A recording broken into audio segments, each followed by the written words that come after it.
সপ্তম দিনেও পাল্টাপাল্টি হামলা অব্যাহত রেখেছে ইরান ও ইসরায়েল। ক্ষেপণাস্ত্র ও শতাধিক ড্রোন দিয়ে নতুন করে ইসরায়েলের হাইফা ও তেল আবিবে হামলা শুরুর কথা জানিয়েছে আইআরজিসি। এদিকে চলমান সংঘাত নিয়ে ফোনে কথা বলেছেন ইরানের দুই বন্ধু, রাশিয়ার প্রেসিডেন্ট ভ্লাদিমির পুতিন এবং চীনের প্রেসিডেন্ট শি জিনপিং। ক্রমশ ঘোলাটে হচ্ছে ইসরায়েল ইরান সংঘাত। প্রতিদিনই যেন হামলার তীব্রতা বাড়াচ্ছে দেশ দুটি। ইসরায়েলের আকাশ প্রতিরক্ষা ভেদ করে বেশ কয়েকটি গুরুত্বপূর্ণ স্থানে আঘাত এনেছে ইরান। ক্ষতিগ্রস্ত হয়েছে ইসরায়েলের একটি হাসপাতাল। এতে কমপক্ষে 271 জনকে আহত অবস্থায় হাসপাতালে ভর্তি করা হয়েছে। দেশটির স্বাস্থ্য মন্ত্রণালয় জানায়, ইরানের হামলা শুরুর পর থেকে এখন পর্যন্ত 2300 জনের বেশি মানুষকে হাসপাতালে ভর্তি করানো হয়েছে। তবে হাসপাতালে হামলার দাবি প্রত্যাখ্যান করেছে ইরান। তাদের দাবি, হাসপাতাল নয়, তার কাছে থাকা একটি সামরিক স্থাপনা হামলা চালিয়েছে তারা।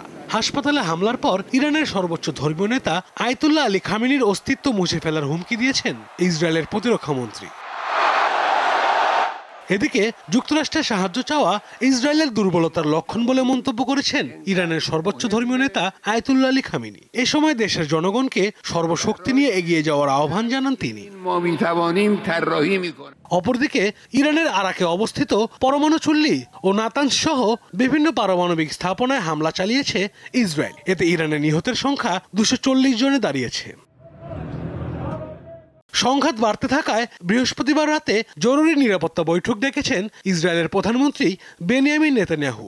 অপরদিকে ইউরোপের পররাষ্ট্রমন্ত্রীদের সঙ্গে শুক্রবার বৈঠকে বসবেন ইরানের পররাষ্ট্রমন্ত্রী আব্বাস আরাগচি।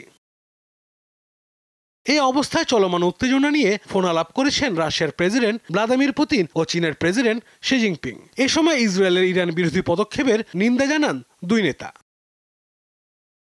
এদিকে ইরানের বিরুদ্ধে সামরিক পদক্ষেপ নেওয়া থেকে সরে আসতে ডোনাল্ড ট্রাম্পের প্রতি আহ্বান জানিয়েছেন যুক্তরাজ্যের প্রধানমন্ত্রী কিয়ের স্টারমার। আশরাফ শুভ, দীপ্ত, বার্তা কক্ষ।